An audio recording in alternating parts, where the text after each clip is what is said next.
Welcome back, my friend. Tonight, we return to medieval London at the dawn of the Plantagenet age, where Henry II restores order. Eleanor of Aquitaine brings elegance and influence. Gothic dreams begin to rise, and the story of Thomas Becket transforms the kingdom. Settle in, breathe slowly, and let history carry you towards sleep. Subscribe to Deep Sleep Storytelling for more peaceful journeys through history, science, and the mysteries of the sea.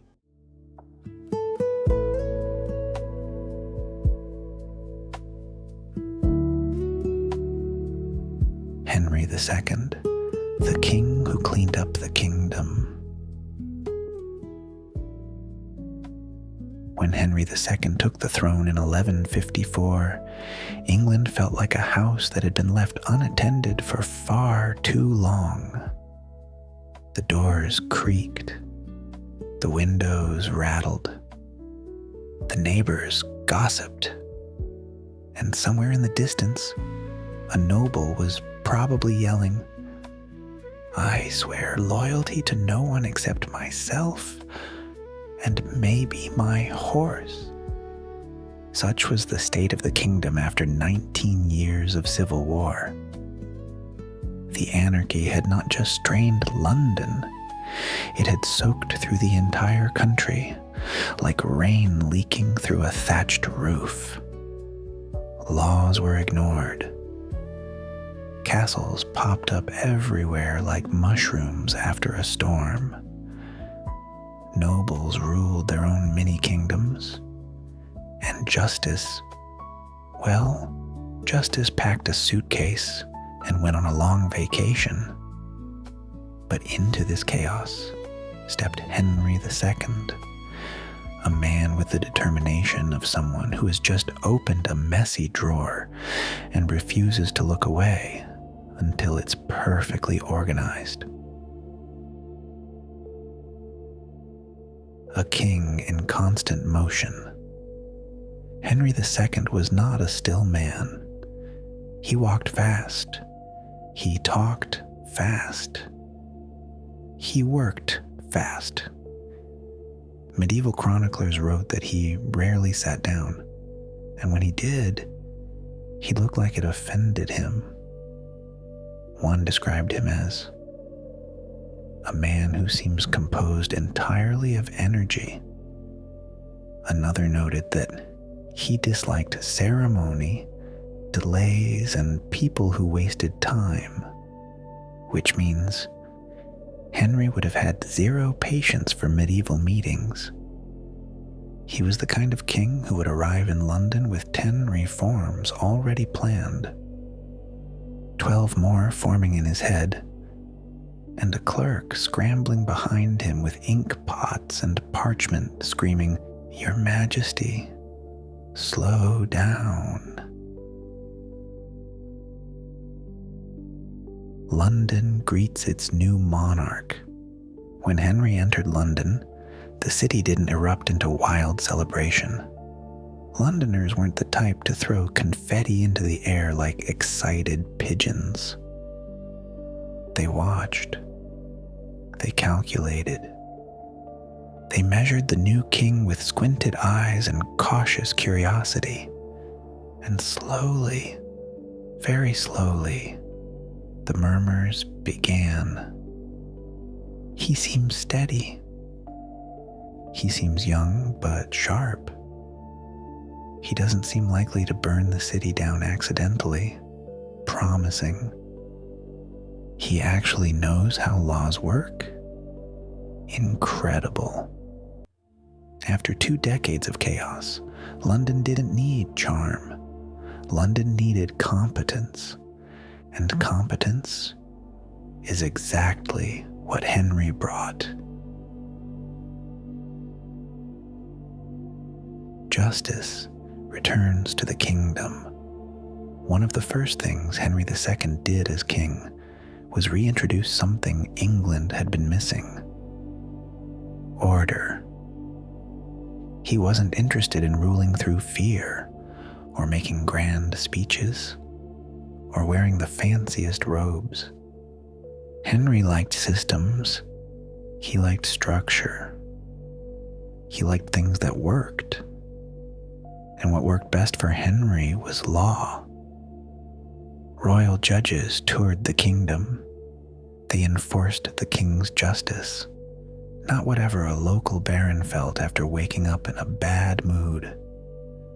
Trials became more standardized. You could no longer bribe your way to a verdict or rely on trial by, let's throw this person in a river and hope God feels chatty today. Records were organized. For the first time in years, the kingdom's paperwork began to make sense. Clerks rejoiced. Illuminated manuscripts sighed in relief. Henry's reforms spread like sunlight across the kingdom, quietly, steadily, warming everything they touched. And London, the administrative center, felt the shift more strongly than anywhere else. London begins to rise. Under Henry II, London began to breathe again. Markets expanded. Ships came in larger numbers from Normandy, Flanders, the Rhineland, and beyond. New goods appeared, finer textiles, better wine, exotic spices, tools, luxuries. The clatter of trade filled the air. Coins rang like bells in merchants' hands. Craftsmen hammered away in workshops that glowed orange with firelight. Guilds gained influence. These were groups of craftsmen, bakers, weavers, carpenters, fishmongers, who banded together for protection and quality control. A guild seal on a product meant, this won't fall apart immediately. A rare guarantee in medieval times. Roads improved. Well, relatively. They were still muddy, uneven, and occasionally home to a cow with boundary issues. But they were better. Security strengthened. London's walls were repaired. Gatehouses improved. Night watches patrolled. The tower's administrative role grew. It wasn't just a fortress anymore. It was becoming the kingdom's archive, treasury, and power center. London had always endured. Now it began to thrive. Henry and London, a mutual understanding. Henry didn't adore ceremony, and London didn't adore dramatic monarchs. So in a way, they were perfect for each other. London wanted stability. Henry wanted efficiency. Henry saw London as a base of operations, a treasury, a communications hub, a legal center, and the best place to get work done quickly. London saw Henry as reliable, intelligent, energetic, and unlikely to declare a sudden surprise civil war. This was a working relationship rooted in practicality, and in the Middle Ages, practicality was gold. A new kind of England emerges. Henry II was not just cleaning up a kingdom, he was reshaping it entirely.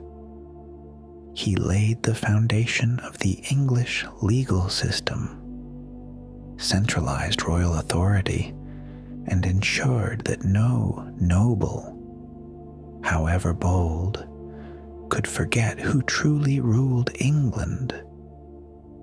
You could feel the change in the air, in the quiet confidence of merchants, in the steady growth of trade, in the orderly structure of courts, in the hum of construction around the city, in the new parishes rising on London's outskirts, in the way people spoke of the king with a tone that resembled hope. London had survived chaos. Now, under Henry, it was learning to grow. The king who kept moving, Henry traveled constantly across his vast territories, from England to Normandy, Aquitaine to Anjou, Wales to Scotland. But whenever he returned to London, the city responded like a great instrument being tuned. Judges prepared new cases, clerks sharpened quills, guildmasters lined up petitions, merchants brought gifts, some tasteful, some questionable. Builders sought approval for new projects, and the tower's officials straightened their records with anxious pride. Henry didn't stay long, but his presence reshaped everything. He was a king who left order in his wake. The quiet transformation. By the end of Henry II's first decade as king, London was no longer just a city that survived.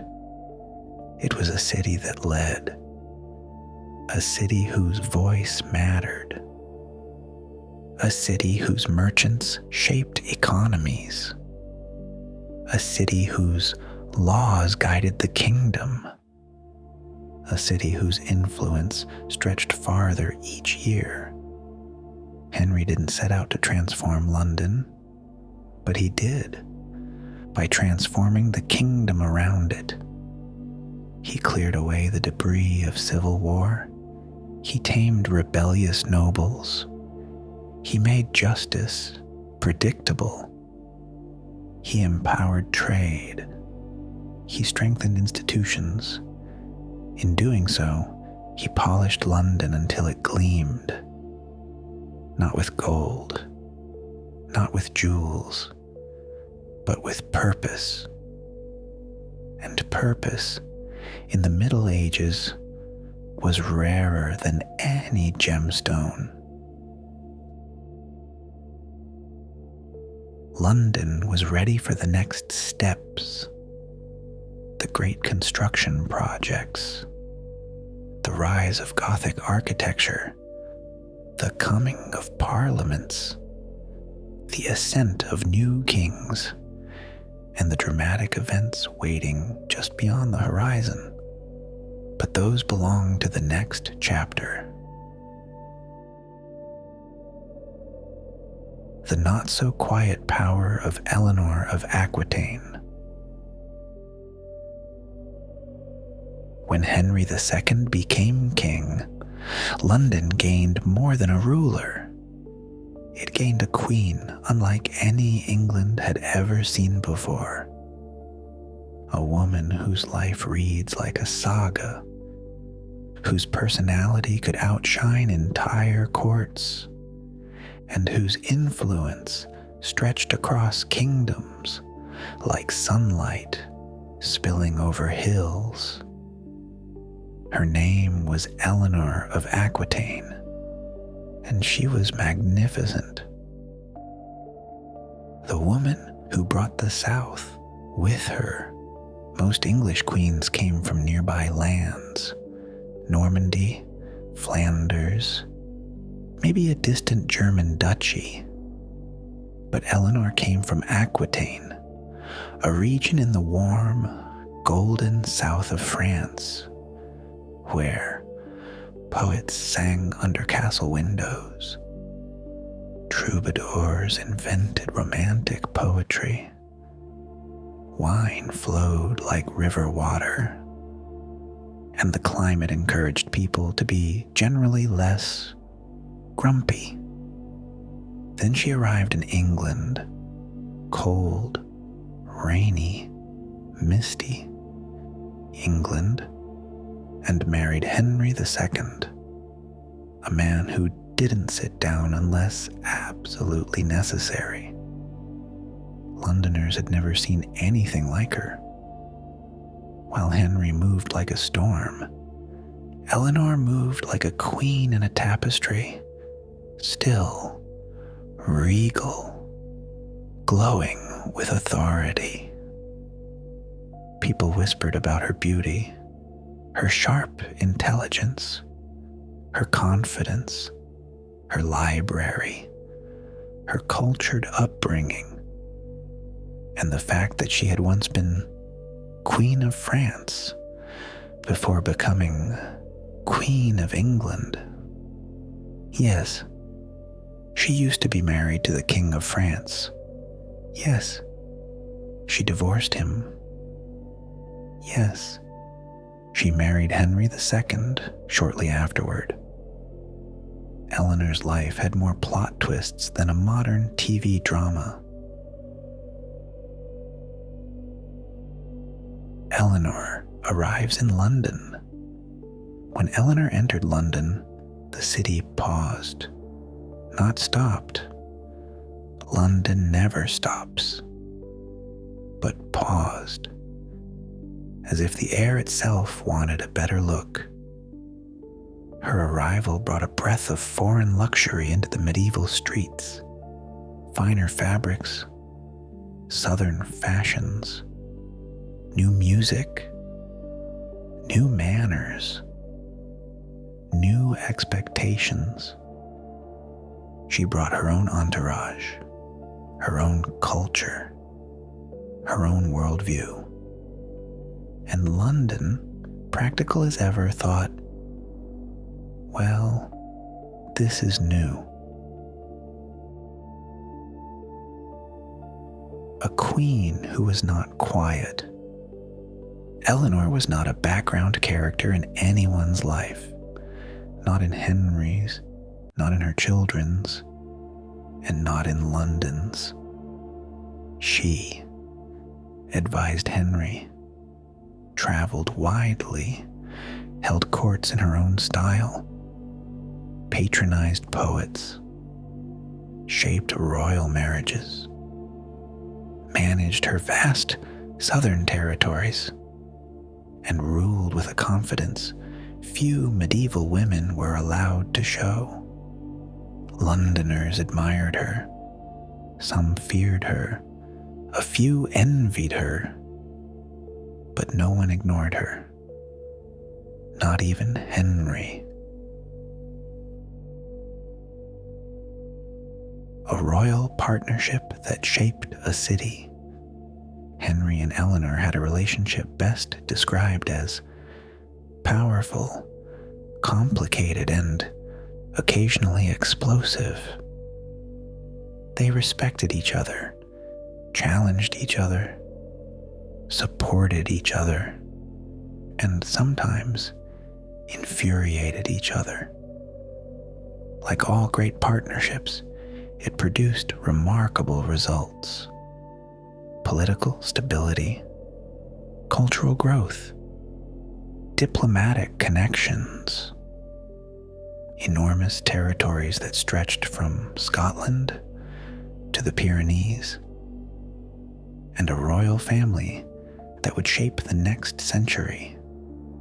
London sat at the center of this empire, the hub of administration, trade, diplomacy, and court life. Eleanor made sure that London wasn't just an English city, but a European one. She brought with her new courtly customs, refined etiquette, continental fashion, and a taste for luxury that made London's merchants very, very happy. Eleanor's influence on London's culture. Eleanor's court in Aquitaine had once been the heart of Europe's artistic world. Troubadours, the medieval singer-songwriters, created poetry, music, and tales of chivalry under her patronage. Now, echoes of that southern culture drifted into London. Suddenly, stories grew more romantic. Songs carried softer melodies. Fashions included richer colors. Manners became slightly more refined. And nobles tried, often unsuccessfully, to look elegant while standing in muddy streets. London absorbed all of it, like a sponge soaking up sunlight. It didn't become Aquitaine overnight. You can't turn a misty medieval city into a poetic southern court with just a few lutes and colorful cloaks. But Eleanor's influence laid the seeds of a cultural shift that would bloom fully in the coming centuries. Eleanor and London's religious landscape. Eleanor also strengthened ties to major religious institutions. She funded churches, supported monastic communities, encouraged education, and connected London's clergy with scholars from Paris, Poitiers, and Tours.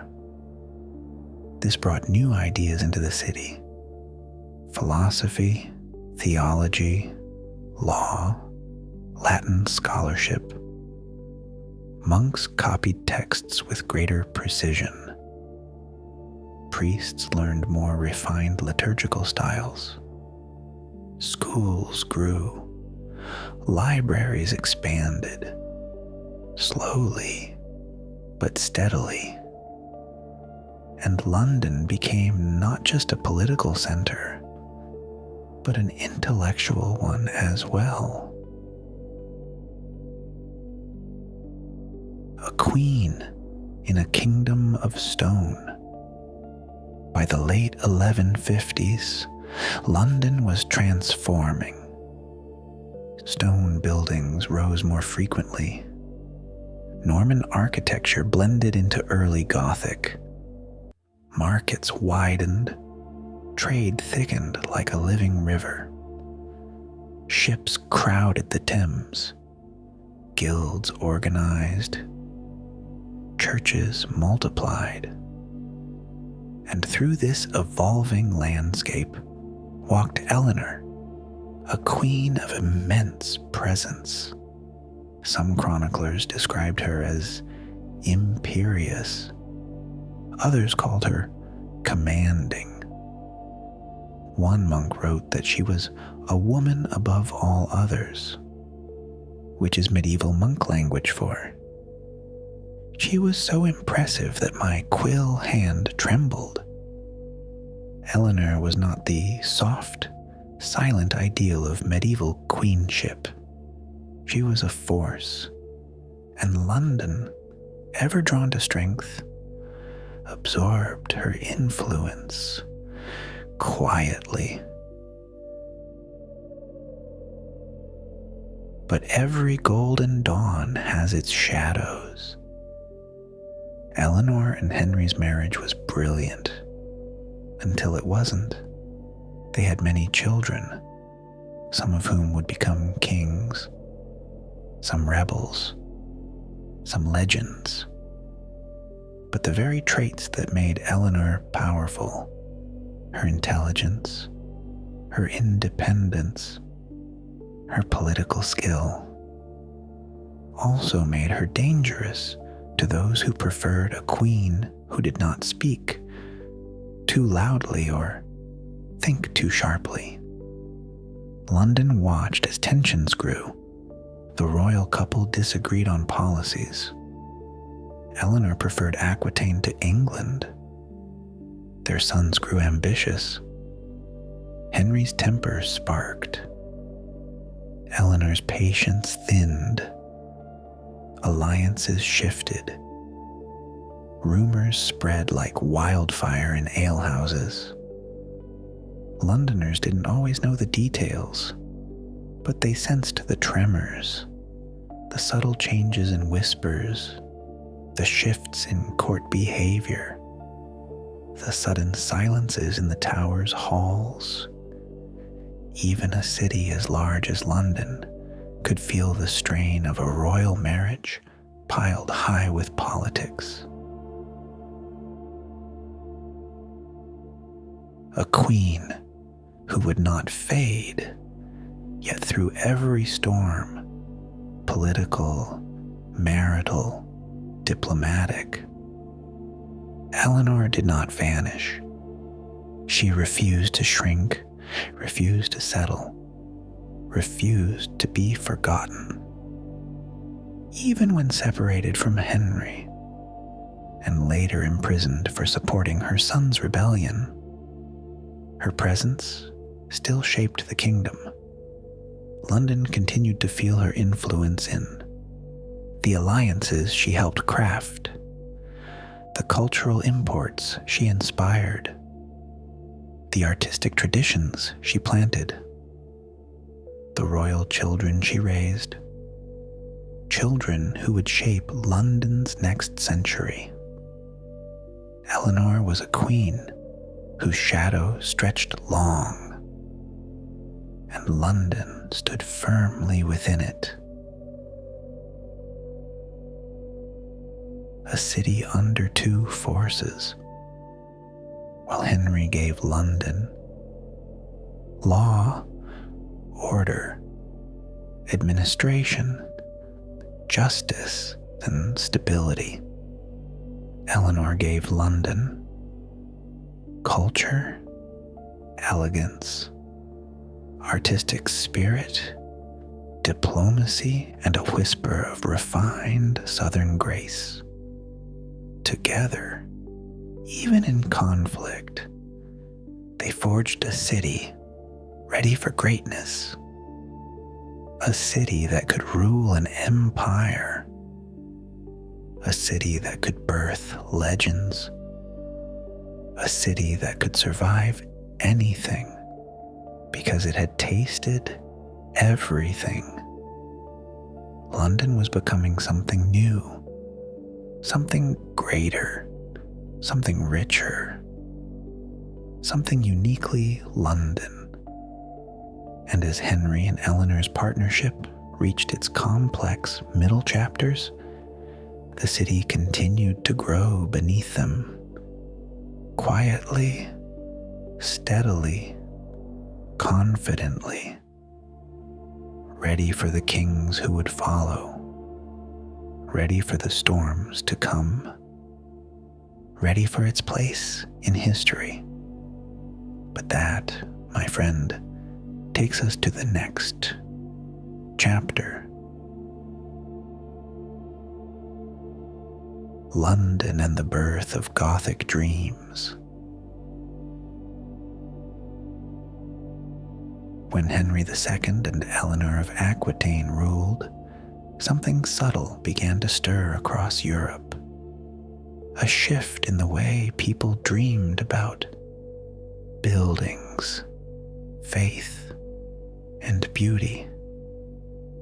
It began in France, whispered through abbeys and cathedrals, and spread like light creeping along a church floor at dawn.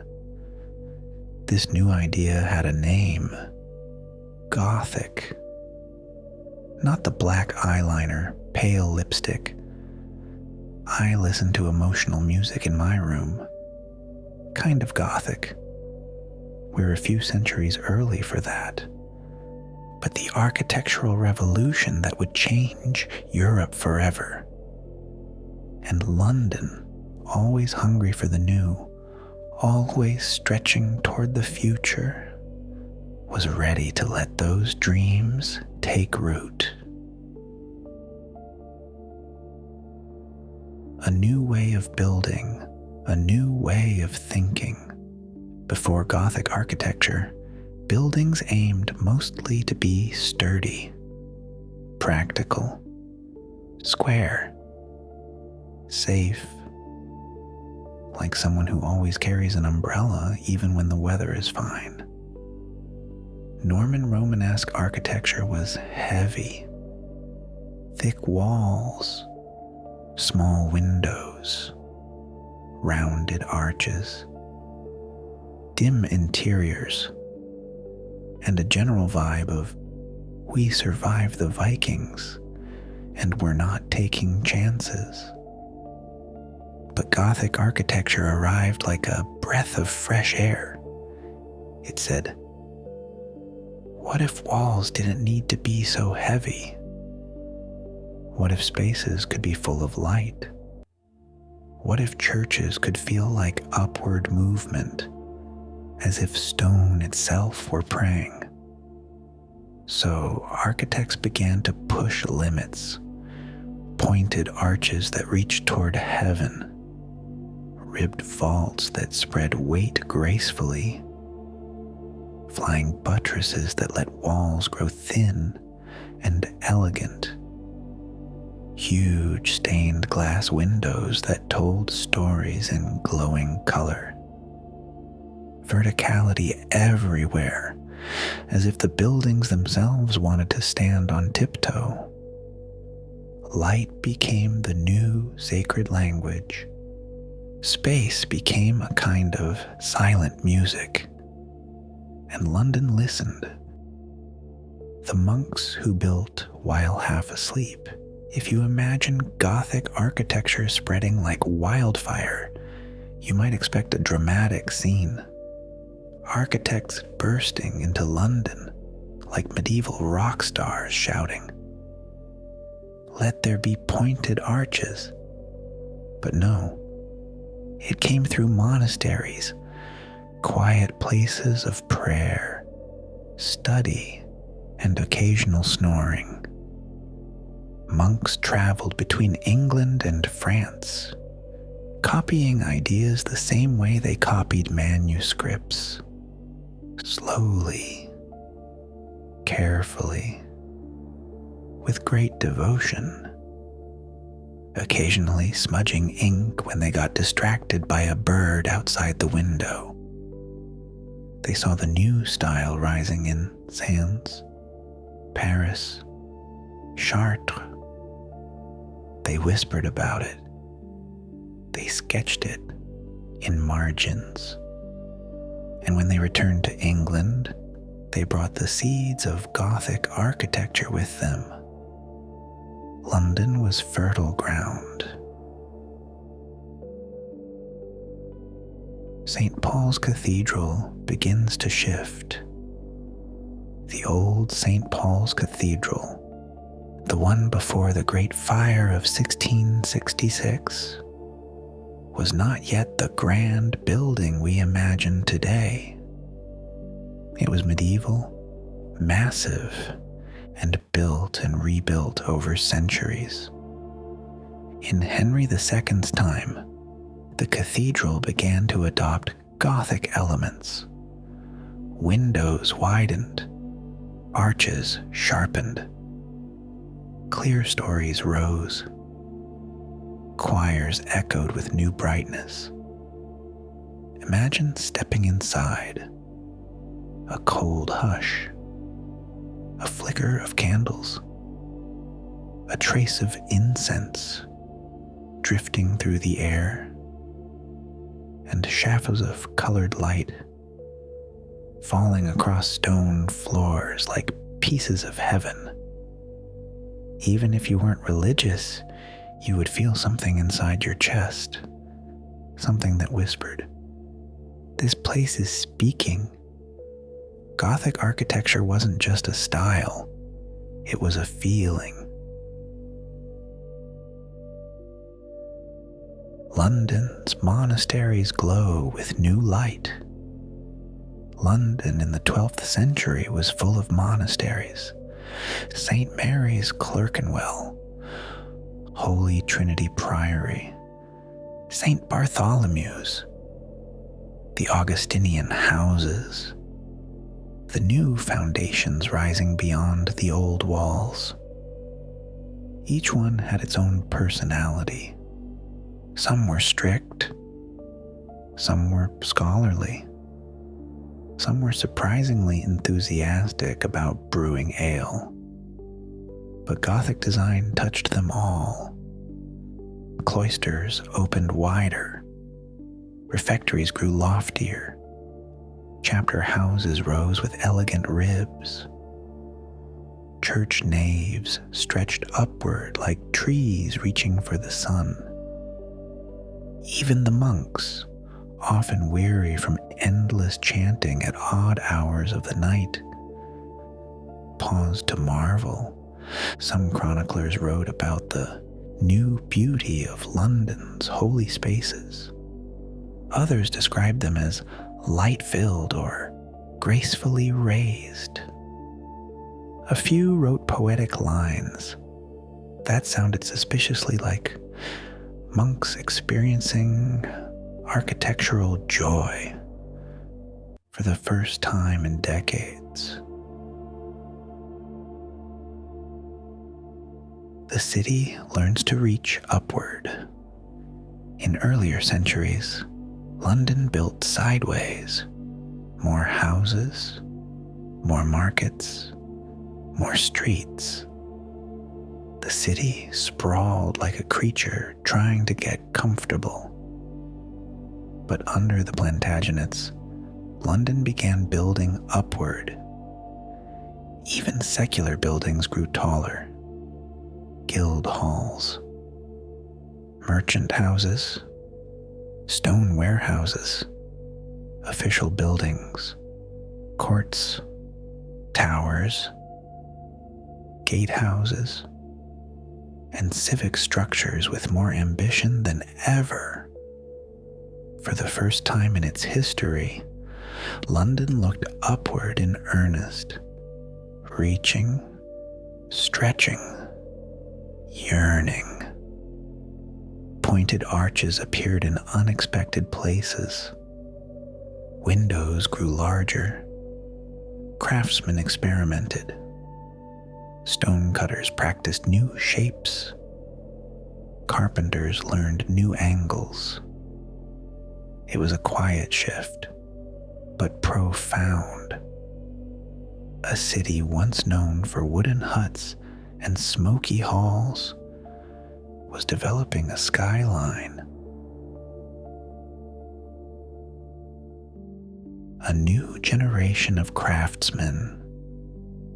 Gothic architecture required skill, lots of it. Stonecutters had to know the exact curve of an arch. Carpenters needed to understand tension and balance. Glaziers had to assemble stained glass like assembling tiny jewels. Masons needed to carve ribs that would support the weight of heaven. Blacksmiths forged tools and nails for shapes no one had attempted before. And each new building became a classroom. Apprentices learned by watching, hands dusty with stone powder, eyes wide with awe. Masters debated angles and measurements over mugs of ale, then woke up at dawn to try again. In this way, Gothic architecture did something remarkable. It educated London. The city's craftsmen gained new skills, new knowledge, new pride. And with every arch raised, with every window fitted, with every rib laid into place, London grew more sophisticated. The Tower of London adopts the new style. Even the White Tower, stern, square, proud and stubborn, could not entirely resist the Gothic influence. Additions were made, chapels were modified, windows were altered, arches sharpened slightly, details softened. The tower remained intimidating, of course. It always would. But it gained touches of grace, as if even this great fortress want a little light inside its stone heart. Gothic architecture and the English spirit. It's easy to think architecture is just walls and roofs. But in medieval society, architecture was a language. The shift from Romanesque to Gothic told Londoners, we are part of something bigger, something continental, something rising. It was a sign of renewed stability, expanding trade, evolving spirituality, growing wealth, and confidence in the future. London looked more modern, more European, more ambitious. It was a visual announcement that the city was stepping onto the world stage and was not planning to leave. A city that reflects its people. As buildings reached upward, so did lives. Londoners were dreaming more boldly, trading more widely, learning more rapidly, traveling more frequently, connecting more deeply with the rest of Europe. Gothic architecture was simply the stone and glass version of what was happening in the city's soul. And if you walked through London at the end of Henry II's reign, you would feel it in the streets, in the markets, in the churches, in the very air. The city was preparing for something bigger, the rise of universities, the explosion of literature, the drama of future kings, and the great transformations waiting in the next century. Sleep thought, the city lifts its eyes. As London's arches sharpened, its windows widened, and its towers rose. The city seemed to whisper, we survived the storms. Now we rise. Gothic architecture was the first sign that London was ready to dream again, not sideways, not cautiously, but upward, with confidence and grace. And that new spirit, that upward breath, would carry the city through the next great chapters of its medieval journey. London Law and the Legend of Thomas Becket. If Henry II's reign brought order to England, then one story from his time stands taller than all the rest.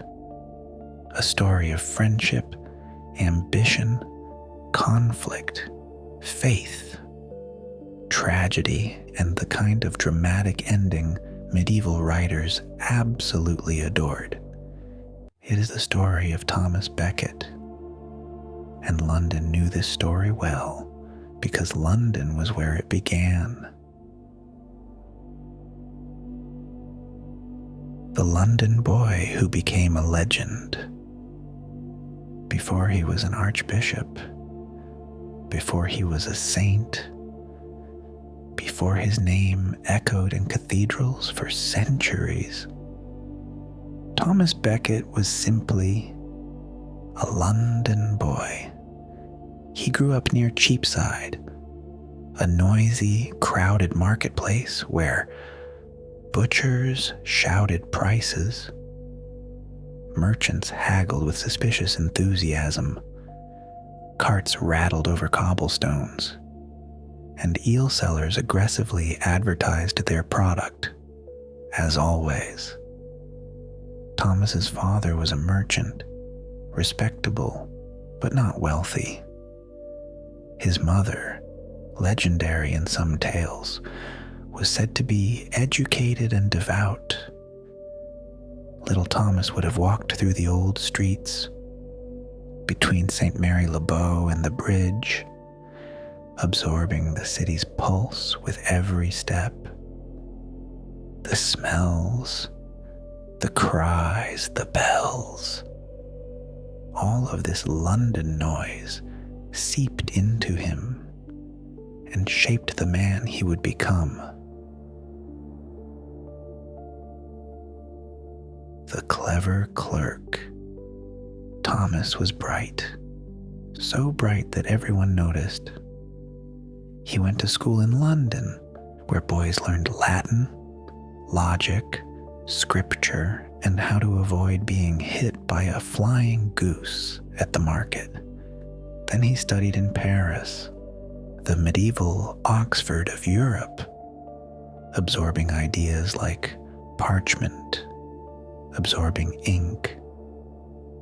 When he returned to England, his intelligence, charm, neat handwriting, and ability to survive court politics made him rise quickly.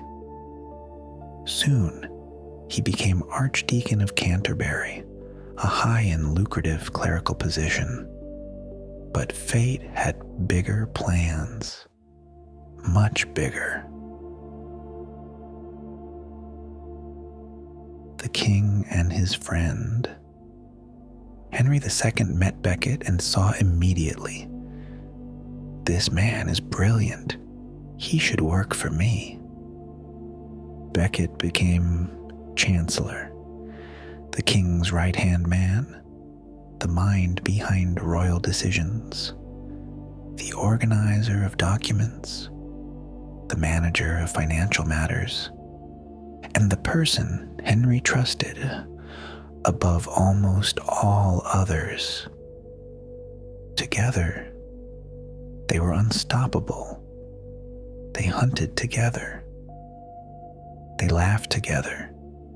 They debated policies. They shared meals.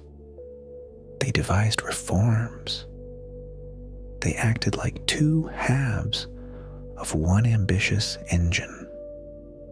Chroniclers wrote that Henry loved Becket with an affection he had for no other man.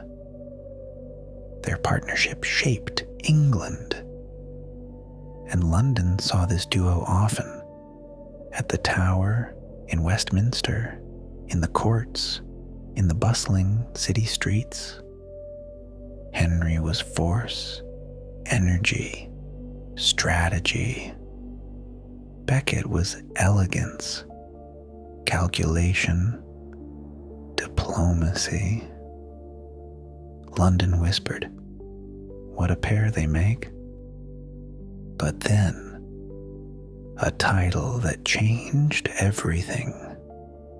When the Archbishop of Canterbury died, Henry saw an opportunity. If his friend Becket became Archbishop, the king could control the church. A perfect plan. Flawless even, except for one minor problem. As soon as Becket became Archbishop, he stopped being Henry's loyal right hand and became something else entirely. A defender of the church, a guardian of clerical rights, a man of moral conviction. Henry had appointed a friend. He got a rival. London watches the rift grow. At first, the disagreements were quiet. Legal debates, disputes over authority, tense meetings in Westminster halls. But London felt the simmering tension. Courtiers whispered, clerks exchanged nervous glances. Merchants wondered which side to support. Priests prayed, and the tower stayed very still, as if it too sensed the coming storm. Henry and Becket, once united, were now orbiting each other like two planets on a collision course. The conflict peaks, the constitutions of Clarendon. In 1164, Henry pushed a set of laws to restrict church privileges. Becket resisted, not quietly, not politely, not strategically, but completely. He refused to sign. He argued. He stood firm. He acted with a stubbornness that impressed some and annoyed many. London buzzed with gossip. Henry is furious. They say Becket might be arrested. No, they say he might flee. Who do we support? Whoever protects the price of bread, hopefully. Becket did flee across the Channel into exile in France. For 6 years, London heard his name in echoes, in sermons, in taverns, in royal letters, in whispered prayers. Becket returns to London, and danger follows. In 1170, the conflict softened. Becket returned from exile, stepping once again onto English soil. Crowds gathered. Bells rang. People cried with devotion. London felt the tremors of something momentous, but reconciliation with Henry? It was shallow, fragile, paper thin, and somewhere deep inside Henry, a storm was building. A king's outburst, a deadly misunderstanding. The famous moment came in a burst of royal frustration. Chroniclers described Henry shouting, "Will no one rid me of this troublesome priest?" Whether he meant it literally or not, 4 knights heard it as a command, and they rode, not for London, but for Canterbury. There, in the cathedral, Thomas Becket was struck down. A murder so shocking, so brutal, so unthinkable, that Europe reeled in disbelief. London went silent, completely silent. The news spread like wildfire through the city. Becket is dead. They killed him in the church. They murdered the archbishop at the altar. Shock, grief, fear, awe. The London streets, usually full of noise, felt heavy with sorrow. The making of a saint. Within days, pilgrims began flocking to Canterbury. Within weeks, miracles were reported. The sick claimed healing. The desperate claimed comfort. The faithful claimed visions. Within 2 years, Becket was canonized, St. Thomas of Canterbury. Londoners joined the movement, lighting candles, whispering prayers, carving his symbol into church walls. His martyrdom reshaped England. It shifted the balance of power between crown and church. It humbled Henry II, and it carved Becket's name permanently into history. London's place in the legend. Though the murder happened in Canterbury, Becket's life was undeniably tied to London.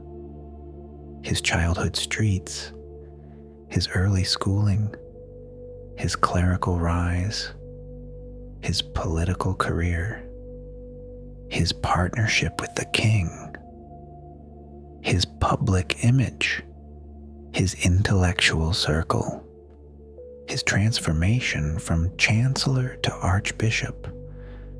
The city shaped him, and after his death, his story shaped the city. London churches honored him. London merchants traveled to Canterbury as pilgrims. London kings prayed at his shrine. London chroniclers preserved his story in parchment. Even the legal reforms that followed his death flowed through Westminster and the Tower, London's beating administrative heart. A quiet lesson from a loud tragedy. For London, Becket's story became a quiet reminder. Power is fragile, friendship is complex, faith is fierce, ambition is sharp, and destiny often walks a path no one expects. Londoners told his story for centuries, in markets, in monasteries, in guild halls, in taverns, in the quiet corners of candlelit rooms, and as the city grew higher, wider, richer, and more confident, Becket's memory lingered, like a soft echo under the arches of the Gothic age. London and the rise of royal justice. When the shock of Thomas Becket's death settled, like dust drifting slowly to the stone floor of Canterbury Cathedral, London found itself standing in the middle of a kingdom that was silently, steadily transforming. Because despite the tragedy, despite the guilt that weighed heavily on Henry II, despite the grief that echoed across England, one truth remained. Henry II was building something unprecedented. A kingdom run not by the whims of barons, not by the unpredictable moods of local lords, not by ancient customs whispered in smoky halls, but by law. And London, alive, ambitious, endlessly practical London, became the heartbeat of this new world of justice. A city where the law began to speak. Before Henry II, law in England was like the weather, different in every village, unpredictable, subject to sudden changes, often dependent on whether the local lord had a good or terrible morning. But Henry changed everything. He did not just enforce laws, he reshaped them, organized them, expanded them, gave them meaning and structure. And where do you think these reforms found their home? In London, the city of records, clerks, courts, scribes, sheriffs, merchants, and messengers. London became a vast, living legal machine. Thousands of parchment sheets, hundreds of clerks dipping quills, scribes copying laws until their wrists ached, messengers galloping in and out of city gates, judges moving like chess pieces across the kingdom. Law was no longer a distant concept. It was something Londoners could feel, moving through the city, like a new river under the old streets. The king's justices, travelers with enormous responsibility. Henry created a system of itinerant justices, royal judges who traveled the kingdom like legal pilgrims. Their journey always began in London. Picture them: saddlebags full of parchment, heavy seal boxes hanging from their belts, letters from the king tucked carefully inside their cloaks, clerks trailing behind, complaining about the dust, and horses probably wondering why they hadn't chosen a quieter life. These judges carried London's order into the countryside. They brought clarity, consistency, royal authority, and a sense that justice was no longer something you negotiated with your neighbor during a dispute about chickens. Wherever they went, people gathered. Some came seeking fairness. Some came fearful of judgment. Some came simply because, in the 12th century, a visiting judge was more exciting than most forms of entertainment. And when the judges returned to London, they brought back disputes, fines, land cases, appeals, accusations, royal revenues, and new precedents. Everything flowed through the city like a tide of ink and authority.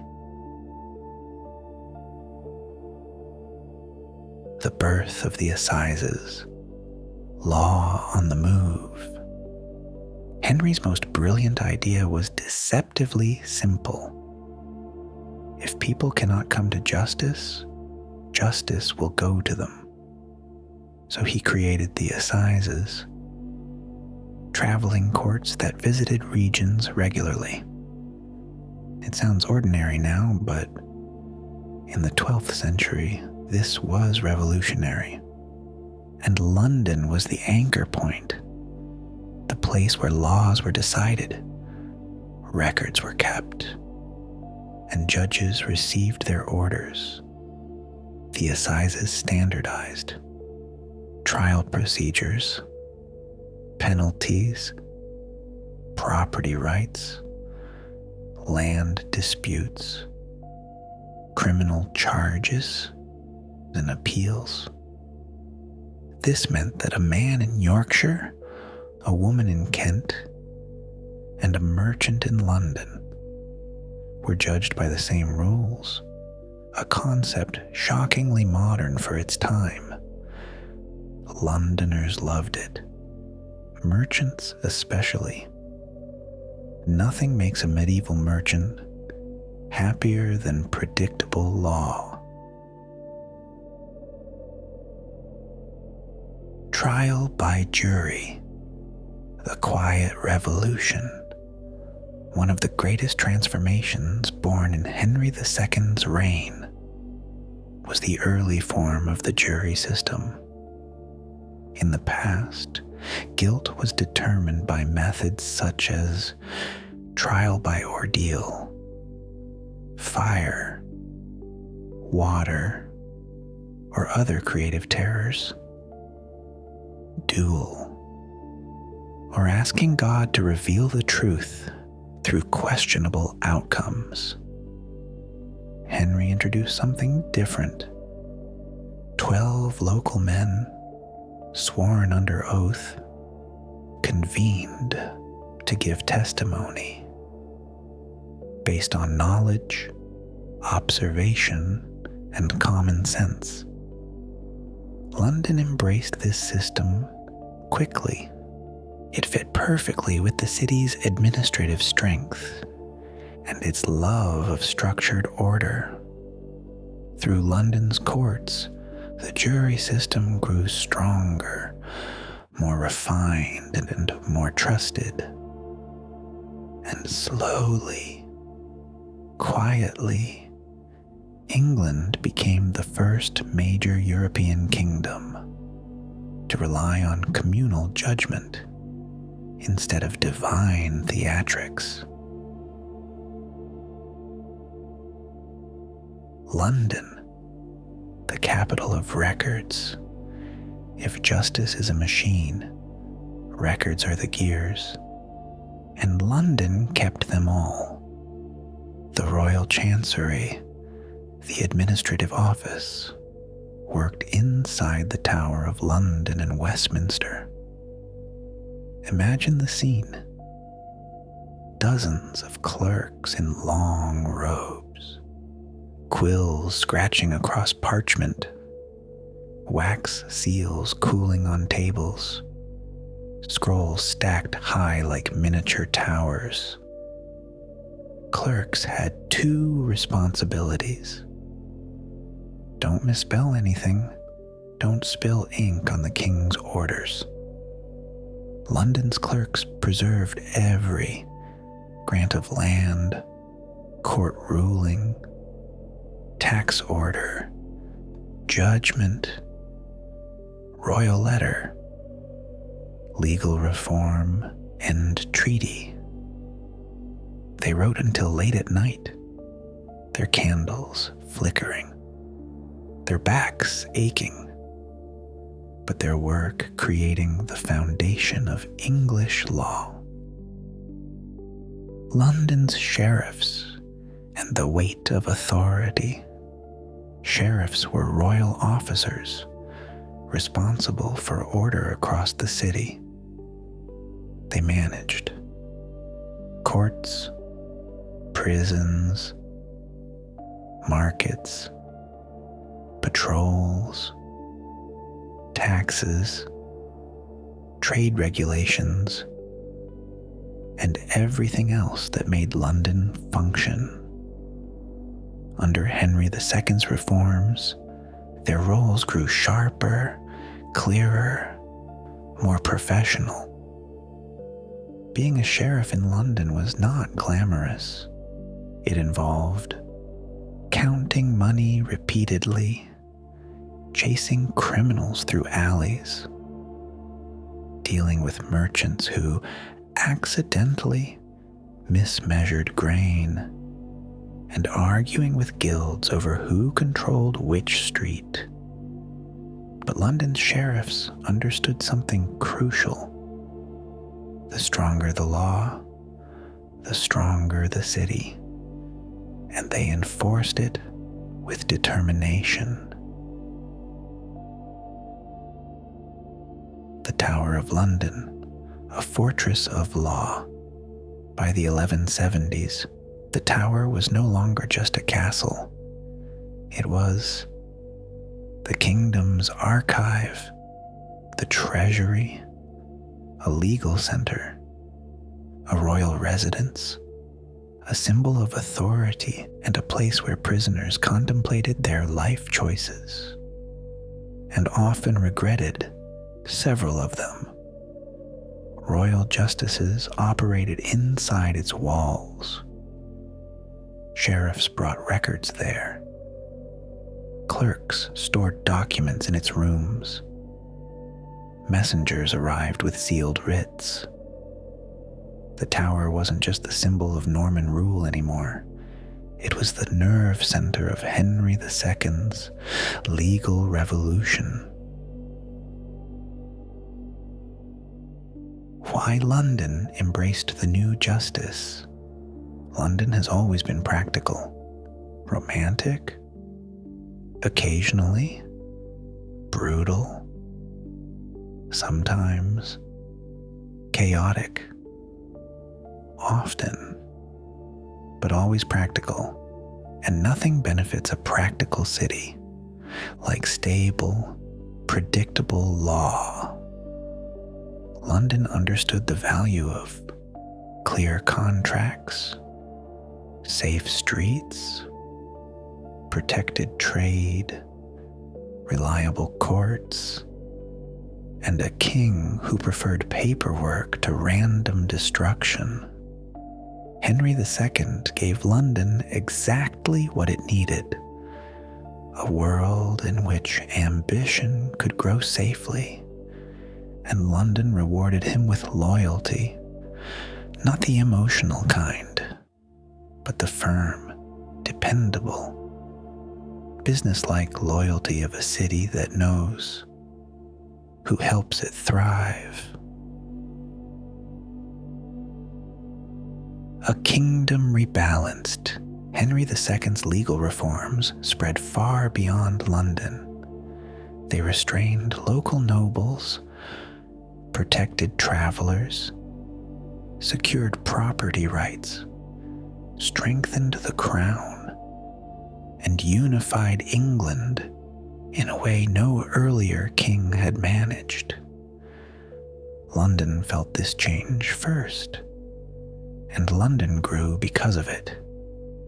The markets grew, guilds prospered, merchants flourished, craftsmen multiplied, trade deepened, the population expanded, streets grew crowded, new suburbs sprouted beyond the Roman walls.